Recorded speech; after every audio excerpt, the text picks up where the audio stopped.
A temporada de 2022 foi marcada por diversos movimentos de mercado feito pelo Departamento de Futebol do Internacional, que buscou reforçar o elenco e repaginar o grupo que de fato agora até mudou bastante a sua fotografia. Nesse processo, muitos jogadores que foram buscados pela direção acabaram não fechando. E naquele momento, a direção foi bastante criticada por isso. Agora eu vou trazer alguns nomes que quase fecharam com o Internacional e fazer um balanço. Foi bom ou foi ruim o fato do Inter não ter conseguido fechar com eles? Bora falar sobre isso agora aqui no A Dupla. Tudo bem, gente? Obrigado pela participação aqui. Não esquece de deixar teu like, te inscrever, de ativar as notificações. Bora falar do Internacional aqui no A Dupla. Eu quero falar sobre o mercado de transferências e, de alguma maneira, fazer um balanço do trabalho que foi feito pelo Departamento de Futebol para reforçar o grupo ao longo dessa temporada de 2022. Muitos nomes foram tentados desde o ano passado, quando o Campeonato Brasileiro de 2021 ele estava se encerrando. Muitos dos nomes procurados não fecharam com o Internacional, que buscou outras alternativas. E aqui a gente vai fazer o balanço. Será que o Inter teve mais sorte do que juízo? Será que aqueles nomes que foram buscados em um primeiro momento estariam dando uma resposta melhor do que aquilo que o Internacional buscou na sequência? Vamos tentar fazer esse balanço. Eu começo falando sobre o Felipe Melo, volante que estava rescindindo com o Palmeiras, acabou o contrato dele com o Palmeiras e o Inter buscou a contratação desse jogador. O Inter entendeu em determinado momento que a contratação do Felipe Melo seria o grande marco dessa mudança de fotografia que o Inter faria em seu plantel, que o Felipe Melo seria o grande líder do grupo do Internacional e que por isso o Inter inclusive demonstrou muito interesse. Paulo Brax, à época, foi até a casa de Felipe Melo para tentar fechar com o jogador. O Inter teve um pré-acordo com o Felipe Melo, mas a negociação ela esfriou. E aí o Felipe Melo acabou fechando com o Fluminense. Existem duas versões, tá? Em relação a essa história, como existem essas duas versões para diversos jogadores do grupo. Uma das versões é que o Felipe Melo não quis e quis jogar no Fluminense.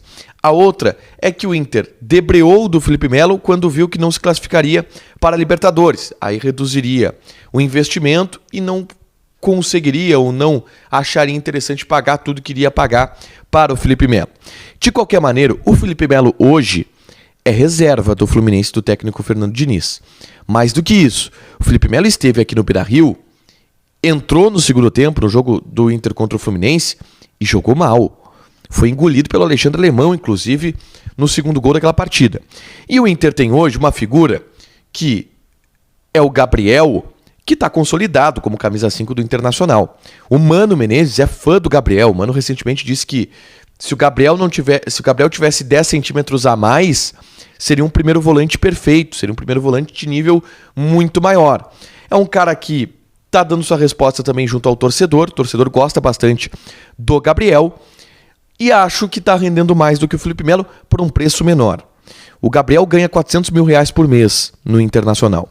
O Felipe Melo viria ganhando mais do que isso. Então, nesse caso, o Inter teve mais sorte do que juízo. Eu não consegui fechar com o Felipe Melo.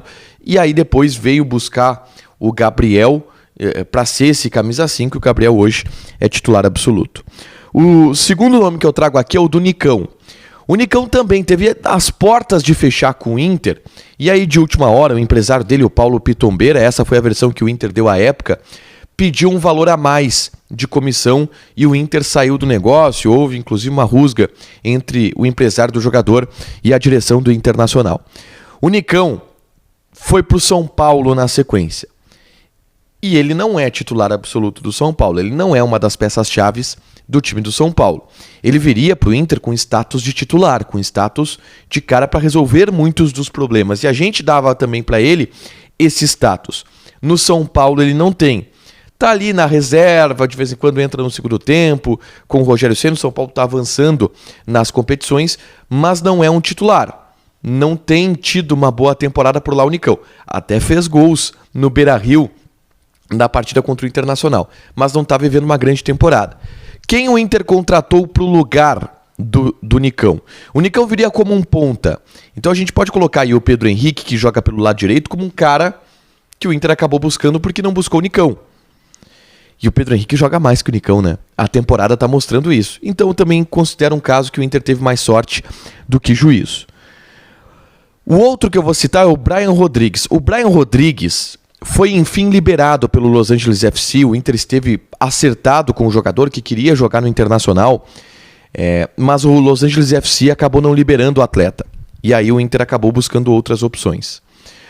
O Brian Rodrigues fechou agora com o América do México, tá? E ele ficou uma temporada quase toda sem jogar no Los Angeles FC. Mas eu vou comparar o Brian Rodrigues com o Wanderson. Porque o Wanderson veio exatamente porque o Brian Rodrigues não veio.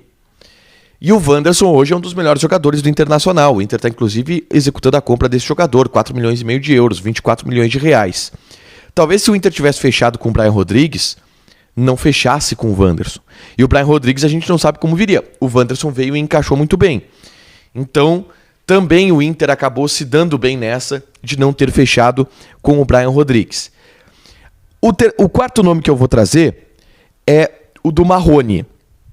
O Marrone viria para ser centroavante e ponta. Ele estava no Midland, o Inter iria investir 20 milhões de reais na compra dele e acabou não fechando a negociação. Hoje o Marrone está no Fluminense. E o Marrone também não é titular do Fluminense com o Fernando Diniz. Enquanto isso, o Inter encontrou no Novo Hamburgo um atacante bem mais barato e que hoje é titular absoluto, que é o Alexandre Alemão. Em termos de custo-benefício, nem se compara Marrone e Alemão. E não dá pra gente tirar da discussão que se viesse o Marrone, dificilmente o Alemão teria esse espaço e acho possível até que o Alemão não tivesse sido contratado. Então eu quero propor essa reflexão com vocês. O Inter também teve muita sorte nessa janela de transferências. Porque aqueles nomes que tentou fechar não vieram. E aí o Inter foi na segunda ou na terceira opção, e essa segunda e terceira opção deram muito resultado. Vocês podem lembrar de outros aí, que acabaram não vindo, e que quem veio deu mais resposta.